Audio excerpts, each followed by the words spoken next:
साध संगत जी, प्रेम से कहना धन निरंकार जी। एक नई साखी के साथ स्वागत है आप सभी का आपके ही अपने चैनल पर। आज की साखी का विषय है 3 सीख। चलिए सुनते हैं आज की ये साखी। साध संगत जी, बहुत समय पहले की बात है। सुदूर दक्षिण में किसी प्रतापी राजा का राज्य था। उस राजा के 3 पुत्र थे। एक दिन राजा के मन में आया कि मैं अपने बेटों को कुछ ऐसी शिक्षा दूं कि समय आने पर वो राजकाज संभाल सके। इसी विचार के साथ राजा ने अपने सभी बेटों को दरबार में बुलाकर कहा, पुत्रों, हमारे इस राज्य में नाशपति का कोई पेड़ नहीं है। मैं चाहता हूँ तुम सभी 4-4 महीने के अंतराल पर इस वृक्ष की तलाश में जाओ और पता लगाओ कि वो पेड़ कैसा होता है। राजा की आज्ञा पाकर तीनों पुत्र बारी बारी से गए और वापस लौट आए। सभी पुत्रों के लौट आने पर राजा ने पुनः सभी को दरबार में बुलाया और उस नाशपति के पेड़ के बारे में बताने को कहा। पहला बेटा बोला, पिताजी, वह पेड़ तो बिल्कुल टेढ़ा मेढ़ा और सूखा हुआ है। राजा के दूसरे पुत्र ने पहले पुत्र की बात को बीच में रोकते हुए कहा, नहीं नहीं, वो तो बिल्कुल हरा भरा था, लेकिन शायद उसमें कुछ कमी थी क्योंकि उस पर एक भी फल नहीं लगा हुआ था। फिर तीसरा पुत्र बोला, भैया, लगता है कि आप भी कोई गलत पेड़ देख आए हो, क्योंकि मैंने सचमुच नाशपाती का पेड़ देखा। वो तो बहुत ही शानदार था और फलों से लदा पड़ा था। और तीनों पुत्र अपनी अपनी बात को लेकर आपस में विवाद करने लगे कि तभी राजा अपने सिंहासन से उठे और बोले, पुत्रों, तुम्हें आपस में बहस करने की कोई ज़रूरत नहीं है। दरअसल तुम तीनों ही वृक्ष का सही वर्णन कर रहे हो। मैंने जानबूझकर तुम्हें अलग अलग मौसम में वृक्ष खोजने भेजा था और तुमने जो देखा वो उस मौसम के अनुसार था। मैं चाहता हूँ कि इस अनुभव के आधार पर तुम 3 बातों को गांठ बांध लो।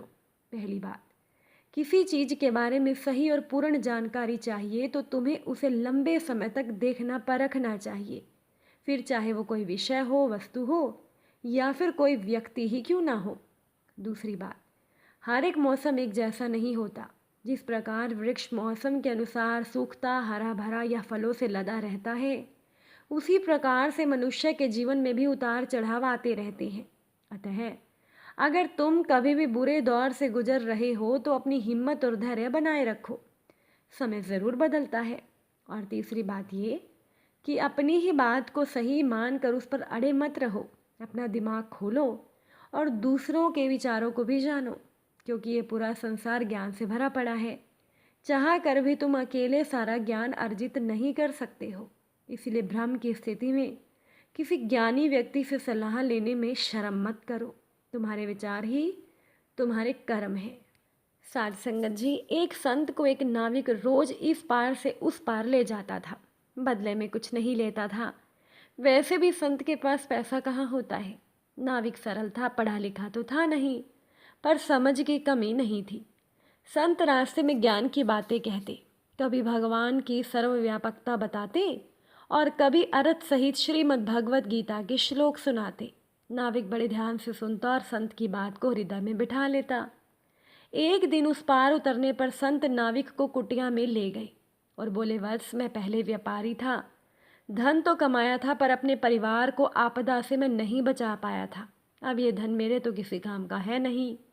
तुम ले लो, तुम्हारा जीवन संवर जाएगा, तेरे परिवार का भी भला हो जाएगा। नाविक ने कहा, नहीं बाबा जी, मैं ये धन नहीं ले सकता।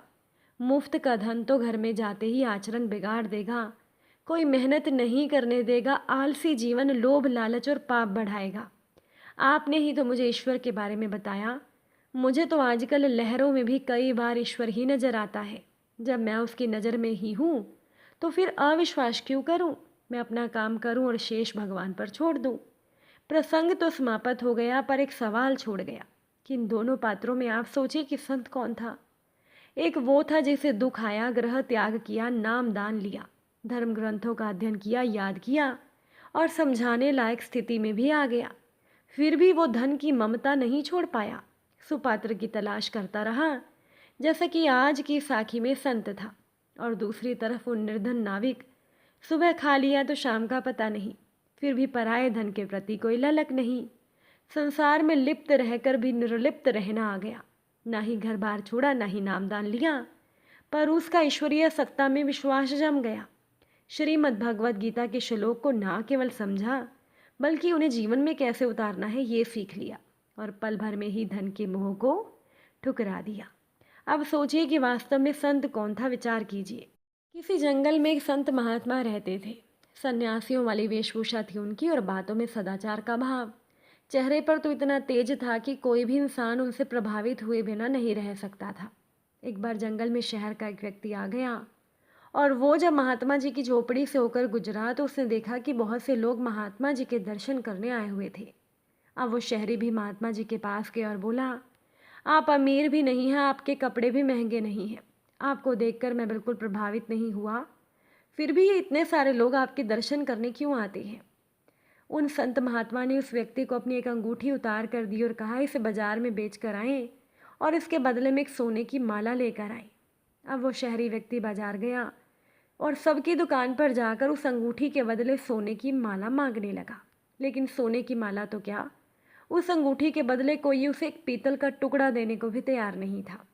थक हार कर वो शहरी व्यक्ति महात्मा के पास पहुंचा और बोला कि आपकी इस अंगूठी की तो कोई कीमत ही नहीं है। महात्मा जी मुस्कुराए और बोले, आप इस अंगूठी को सुनार गली में जौहरी की दुकान पर ले जाओ। वो व्यक्ति जब सुनार की दुकान पर गया तो सुनार ने एक माला नहीं बल्कि अंगूठी के बदले 5 सोने की माला देने को कहा। वो व्यक्ति बड़ा हैरान कि इस मामूली सी अंगूठी के बदले तो पहले कोई पीतल की माला देने को भी तैयार नहीं था, लेकिन ये सुनार 5 सोने की माला दे रहा है। वो व्यक्ति भागा हुआ महात्मा जी के पास गया और उनको सारी बात बताई। अब महात्मा जी बोले कि चीज़ें जैसे ऊपर से दिखती हैं अंदर से वो वैसी होती नहीं। ये कोई मामूली अंगूठी नहीं है बल्कि ये एक हीरे की अंगूठी है जिसकी पहचान केवल सुनार ही कर सकता था। इसीलिए वो सुनार तुम्हें 5 सोने की माला देने को तैयार हो गया। ठीक वैसे ही मेरी वेशभूषा को देखकर तुम मुझसे प्रभावित नहीं हुए, लेकिन जो मेरे ज्ञान का प्रकाश है ना, वो लोगों को मेरी ओर खींच लाता है। वो व्यक्ति उन महात्मा जी की बातों को सुनकर बड़ा शर्मिंदा हुआ। साथ संगत जी, कपड़ों से व्यक्ति की पहचान नहीं होती बल्कि व्यक्ति की पहचान होती है उसके आचरण और उसके ज्ञान से। एक आदमी जंगल से गुजर रहा था, उसे 4 औरतें मिली। उसने पहली को पूछा, बहन तुम्हारा नाम क्या है। पहली औरत ने कहा, बुद्धि। मनुष्य ने कहा, तुम कहाँ रहती हो, तो वो बोली, मनुष्य के दिमाग में। दूसरी महिला से पूछा, बहन तुम्हारा नाम क्या है। दूसरी बोली, लज्जा। इंसान ने पूछा, तुम कहाँ रहती हो, तो वो बोली, आँखों में। तीसरी से पूछा, बहन तुम्हारा नाम क्या है, तो वो तीसरी बोली, हिम्मत। व्यक्ति ने पूछा, तुम कहाँ रहती हो, तो वो बोली, दिल में। चौथी औरत से पूछा, बहन तुम्हारा नाम क्या है, तो वो बोली, तंदुरुस्ती। व्यक्ति ने कहा, कहाँ रहती हो, तो वो बोली, पेट में। वो आदमी अब थोड़ा आगे बढ़ा तो उसे 4 पुरुष मिले। उसने पहले पुरुष को पूछा, तुम्हारा नाम क्या है, तो वो बोला, क्रोध। व्यक्ति ने कहा, कहाँ रहते हो, तो वो बोला, दिमाग में। अब दिमाग में तो बुद्धि रहती है। ऐसा उस इंसान ने क्रोध को कहा कि तुम कैसे रहते हो। क्रोध बोला, जब मैं वहाँ रहता हूँ तो बुद्धि वहाँ से विदा हो जाती है। तो उस इंसान ने दूसरे पुरुष को पूछा, तुम्हारा नाम क्या है भाई। दूसरे ने कहा, मेरा नाम है लोभ। व्यक्ति ने कहा, तुम कहाँ रहते हो, तो दूसरे ने बोला, मैं आँखों में रहता हूँ। व्यक्ति बोला, आँखों में तो लज्जा रहती है, फिर तुम कैसे रहते हो। लोभ बोला कि जब मैं आता हूँ तो लज्जा वहाँ से प्रस्थान कर जाती है। अब उस व्यक्ति ने तीसरे को पूछा, तुम्हारा नाम क्या है भाई। जवाब मिला, भय। व्यक्ति ने पूछा, तुम कहाँ रहते हो। भय बोला, मैं दिल में रहता हूँ। व्यक्ति ने कहा, दिल में तो हिम्मत रहती है, तुम कैसे रहते हो। भय बोला कि जब मैं आता हूँ तो हिम्मत वहाँ से 9-2-11 हो जाती है। तो उस इंसान ने चौथे पुरुष को कहा, तुम्हारा नाम क्या है। चौथे ने कह दिया, मेरा नाम है रोग। व्यक्ति ने पूछा, तुम कहाँ रहते हो, तो रोग बोला, पेट में। व्यक्ति बोला, पेट में तो तंदुरुस्ती होती है ना। रोग कहने लगा, जब मैं आता हूँ तो तंदुरुस्ती वहाँ से रवाना हो जाती है। साथ संगत जी, जीवन की हर एक विपरीत परिस्थिति में यदि हम ऊपर लिखी हुई वर्णित बातों को याद रखें तो कई चीज़ें टाली जा सकती हैं। ज़रा मुस्कुरा कर देखिएगा, दुनिया हंसती नजर आएगी। सुबह सैर करके देखिएगा तो आपकी सेहत ठीक हो जाएगी। व्यसन छोड़कर देखिएगा तो आपकी इज्जत बन जाएगी। खर्चा घटाकर देखिएगा तो आपको नींद अच्छी आएगी। मेहनत करके देखना, आपकी पैसों की तंगी चली जाएगी। संसार की अच्छाई देखोगे तो बुराई भाग जाएगी और ईश्वर को ध्यान करके देखोगे तो उलझनें दूर हो जाएंगी। माता पिता की बात मानकर देखिएगा तो ज़िंदगी संवर जाएगी। और ये ज्ञान की बातें हमेशा याद रखिएगा। अगर आज की ये साखी आपको अच्छी लगी हो तो वीडियो को लाइक शेयर ज़रूर कीजिएगा। आप सभी से फिर मुलाकात होगी नई साखी के साथ। साथ संगत जी, प्यार से कहना, धान निरंकार जी।